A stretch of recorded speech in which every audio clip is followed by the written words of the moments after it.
Hey, mental workers, you're listening to the Mental Work Podcast, the podcast about working in mental health for early career mental health workers. As always, I'm your host, Bron Milkins, and today we are talking about working with clients who have experienced grief and loss. Supporting clients through grief can be really daunting, especially when the emotional weight of their loss feels overwhelming or outside your lived experience.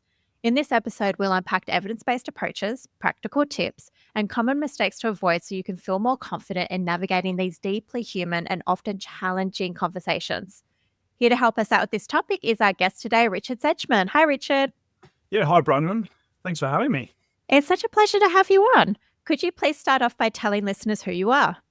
Yeah, absolutely. So I'm a social worker, a therapist. I live in Melbourne. I've got my mental health accreditation as a social worker, degrees in counselling, family therapy as well. And I run my own business called Live Well HQ. So that's a private practice. I work for Federation University in Melbourne as well, where I support social work students on their placements. And I've also done community radio as well, where, I'm talking about mental health issues as well. So, that's a bit of a summary. Yeah, so a bit of an all-rounder. You know, interestingly, we haven't had somebody on the podcast explain the mental health accreditation for social work. Could you just tell us, how long that takes to get that accreditation and just what's involved?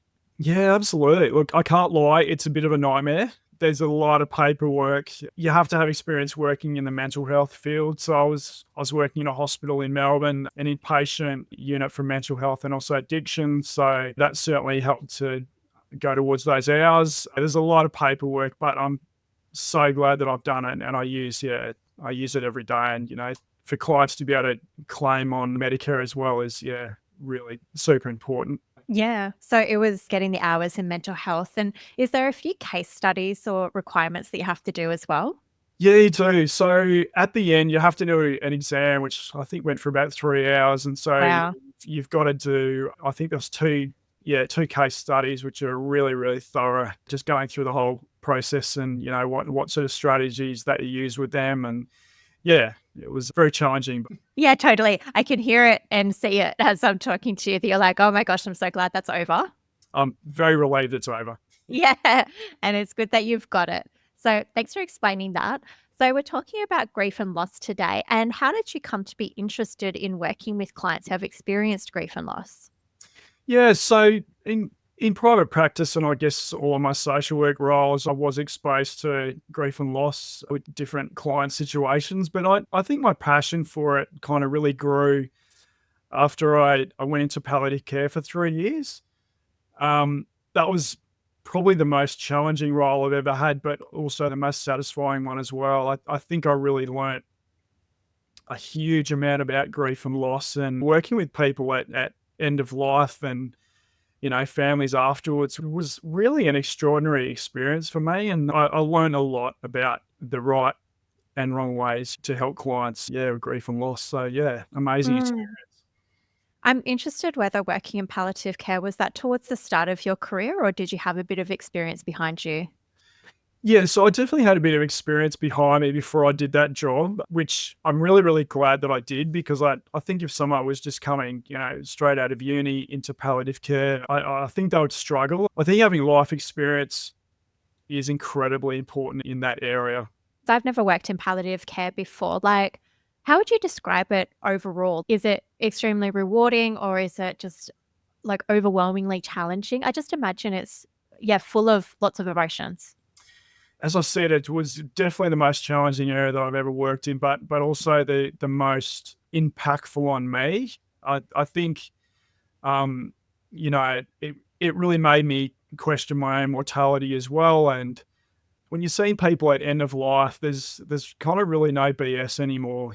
When they're talking about how they're feeling, and look, I loved it. I think 3 years was enough for me. I think I was ready to, move to another area after that, but I just learned so much about it. And just kind of sharing in those incredible moments when someone's looking back on their life and, good and bad. But it's a really interesting area for a therapist as well. And I was reflecting on this the other day, that you're not sort of working towards a positive outcome.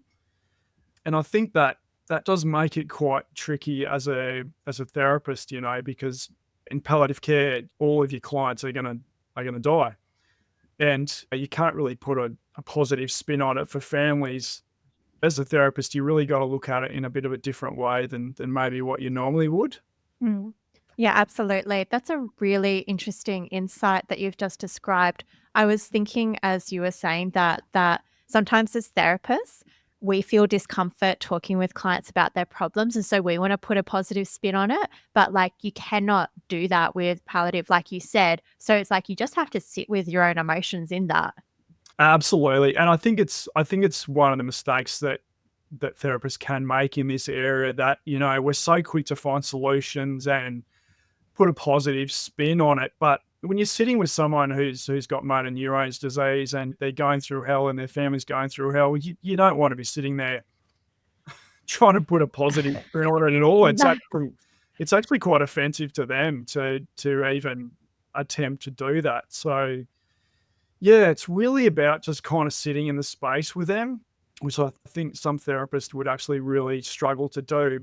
Totally. So let's just talk about how you see grief, bereavement, loss.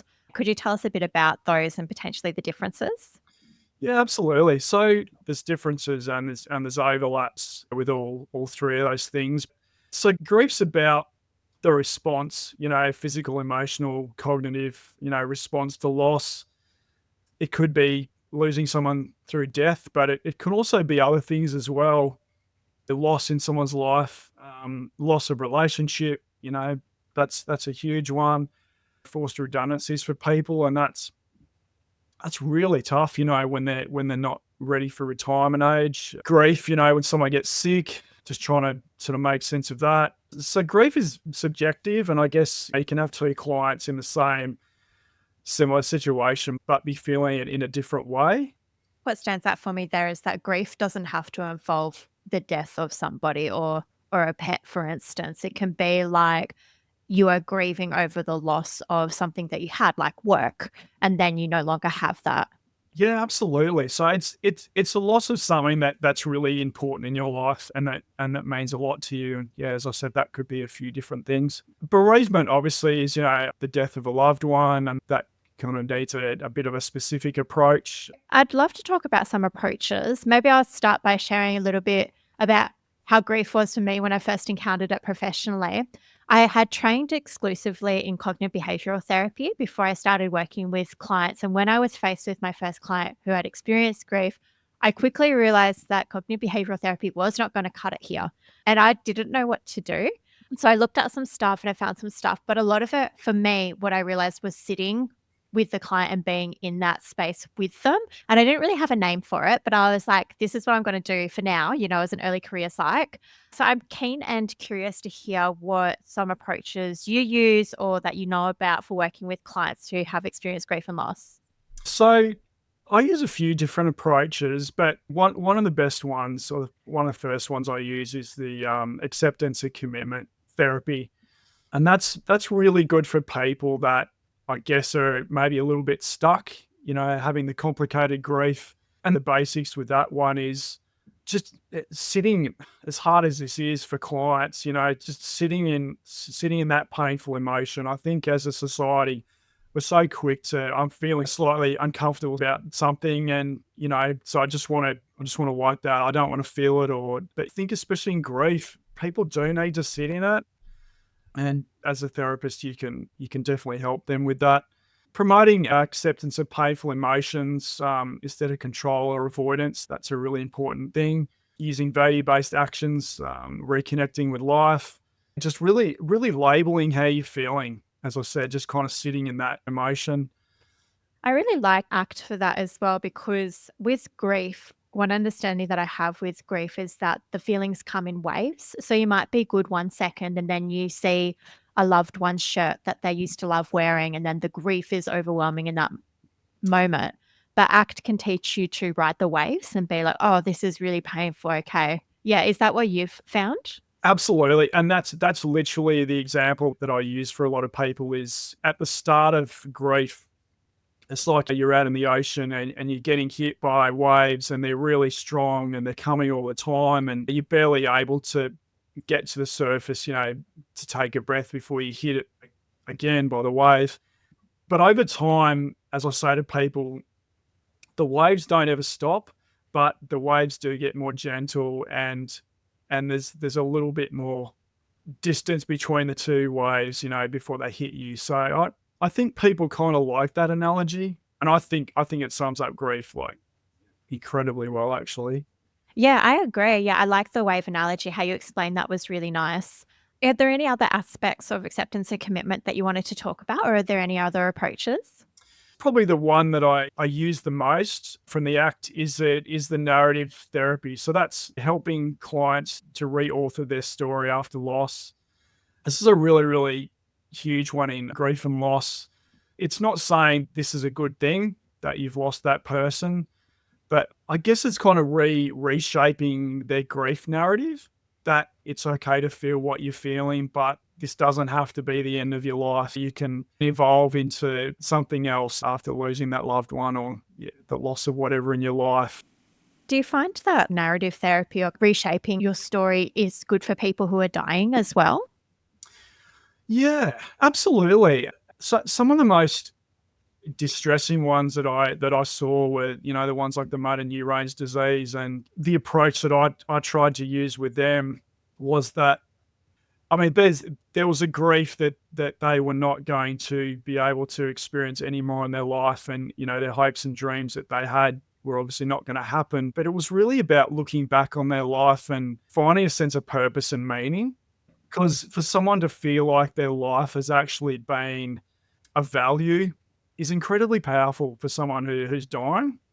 Yeah, absolutely. Because it must be awful what they're experiencing. And they would be in a lot of pain and experiencing a lot of loss of their bodily functions as well and their livelihood. So being able to reclaim some sense of value and meaning in their life. Yeah, and also it's about them, which is really hard for these like motor neurons disease. It's helping that person to accept that they're still offering something to the world or their family, Mm. because it's very hard when people are losing, their function, to feel like anyone actually really wants them around, and they're just kind of getting in the way. So yeah, it's really important to go, well, your family loves you, and just having you around them, even though you're struggling, is still a blessing for them. Yeah, that's really nice. What I'm hearing with these approaches from your perspective is that there's a huge dose of curiosity, empathy, non judgment, making space for emotions, sitting in those emotions, not making it like, not putting a silver lining on it if somebody's dying. Does that sum up well? Yeah, absolutely, absolutely. I heard this really great quote, and it was from Brené Brown, who I love her work so much, Yeah.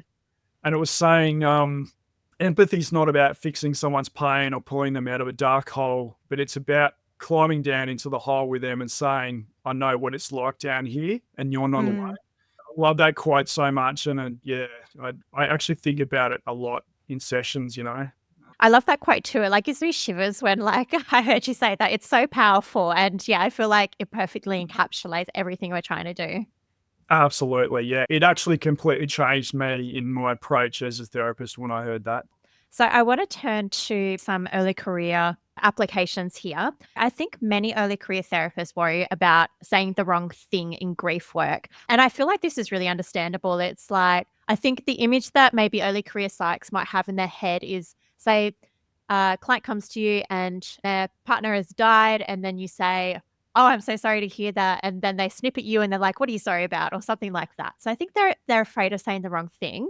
What would you say to early career folks who are scared of saying, air quote, the wrong thing? I really sum up grief work in this way, that it's kind of requires a balance of humility, presence, and patience. The humility is, what I was talking about before, just having a sense of curiosity, presence, just literally being able to stay with that person in that moment, and patience as well. It's not a Grief is not a quick process. I think one of the things that therapists can do is that they can rush in, try to find solutions, and they kind of put pressure on themselves that they have to come up with answers or solutions. But as I said before, grief is not about that. And I think what I found with clients as well in this area is that they're not looking for answers. They're not looking for solutions, because they know that whatever loss they've had, they can't, replace someone that they've lost. So it's really about just sitting in that moment with them. Don't rush it. Don't look to silver lining sort of statements, things like if you've lost someone, they're in a better place. At least you've had all these years together and time heals all wounds, those sort of things. They're really not helpful to say those things at all. Yeah, is that something like I hope not through your own experience, but it's like, what effect do you think those platitudes really have on clients? Like when you say like, well, at least you've had a great life with them and yeah, time heals all. What do you think the effect is on clients when they hear that? I think it's actually pretty devastating, to be honest. And I think most of the clients I've worked with in this area would not say anything in response back. But yeah, I think inside, I think they actually feel really alone, and those comments are just not helpful at all. Yeah. They make it worse. I really like how you said alone. When we say these comments to clients, even though they're well meaning from us, it leaves them feeling isolated and not seen and not heard. Totally, absolutely. Yeah. And that quote that I mentioned before, it's about sitting with them in that place. Whatever they need to feel in that moment is okay. Are there any other common mistakes you reckon therapists make when supporting grieving clients? I think one of the things that we can do as a therapist, which doesn't always help, is because we're uncomfortable with sitting with someone with that grief. I remember at the start, I was like, wow, this is really, really hard to be around this, like, what do I say? But avoiding the painful emotions is actually not great. It's not Mm. great for the client. So just giving them a safe space to feel or express their feelings, whether it's a man who's never cried in his life before, just to say that's okay. That's all right. Don't avoid these painful emotions. Mm. Do you ever have this thought, or have you ever had it when working with grief and loss that, like, maybe if I don't put a positive spin on it, like if we just keep on crying every session, is this helpful? Or like, do you ever doubt that sitting in that space for too long is unhelpful? It is a bit of a tricky one, actually, and it kind of changes with the clients. But I think it's completely okay for them to be in that sad space. But I guess if they're in that sad space for too long and they're not progressing, then that sort of turns into complicated grief. Grief is, it changes. The emotions can change all the time, and you can feel like you're doing okay 6 months later, and then be triggered by something again, and be crying and upset, and that's okay as well. You saying that reminded me of something that, like, sometimes I say to clients as well, which is like, grief doesn't have a timeline. There's no, like, you're supposed to be feeling better right now. And I think a lot of people who experience grief, sometimes they can cop that from like other family members or other people in their life. And it's like, they died 2 years ago. Why are you still upset? Yeah, the amount of times I've heard that from family members or friends, "Oh, what's going on? Like, why are you still upset?" And Yeah. like, well, part of the grief process that people want to hold on to is that memory of that person. They don't want to forget that person. So if you stop feeling that grief, then it's almost like you're forgetting that person. There's kind of a comfort in a weird way of someone still feeling some sense of grief, that they're still remembering that person. And I say to people all the time, the level of grief is going to be based on how much you loved and cared for that person. So if you really cared for them a lot, that grief is going to be huge, and it's going to be with you forever. Yeah, absolutely. It just reminded me potentially of another mistake, and that's for therapists, try and rush the process, which I guess is what you were talking about as well. But I remember, again, having an early CBT background from myself. It's like if you're doing strict CBT, you give people homework assignments, and it's like, so you'll do the thing. And if a client comes to you and they're like, I'm going to, for example, clean out the wardrobe of my loved one, as a CBT therapist, you'd be like, great, let's make that an assignment together. And I think that it could be a significant mistake. And I'm curious to hear your perspective. If you try and be like, okay, so this week you said you're going to clean out the wardrobe. Did you do it? It's like they may have said it, but you can't rush that timeline. What do you think? Yeah, absolutely. And it really comes back to the point that there is no timeline for grief. It's good to kind of set homework for a client, encourage them to do some positive things. And one example, obviously, is if you've lost someone and a partner, and their clothes are still in the cupboard, and they have to be ready to get rid of those clothes, and some people Mm. actually never are, and that's okay. If they say to you, "It was too much, I couldn't do it," to go, okay, that's that's okay. That's fine. I completely understand that. You really don't want to put timelines on grief at all, I guess. I just wanted to ask you about cultural considerations. And even as I'm thinking about this, I'm like, culture, it's like, how long is a piece of string? It's so different for every culture and which culture you're talking about. But are there any broad considerations that we should keep in mind when working with clients from diverse backgrounds experiencing grief? Yeah, absolutely. So it really comes back to that sense of curiosity. And I use the term with this: practice curiosity over assumption. I've worked with lots of different cultures that have got very different views and behaviors on grief. And it's really interesting for me to hear about that. And I definitely go out of my way to say, like, I'd love to learn more about that. That sounds really interesting. And just sort of coming to that in a place of respect. And it's okay to go, I don't know anything about that. Please tell me what that is. What does that mean for you? Yeah. So it really comes back to the humility and the curiosity and that the humbleness of being like, I don't know. So don't pretend you know when you don't. Look, that's absolutely the worst thing that a therapist can do. That's act like you know about a particular thing and you don't, because especially in this area, you're gonna get found out pretty quick. Yeah. Yeah. Definitely. Yeah.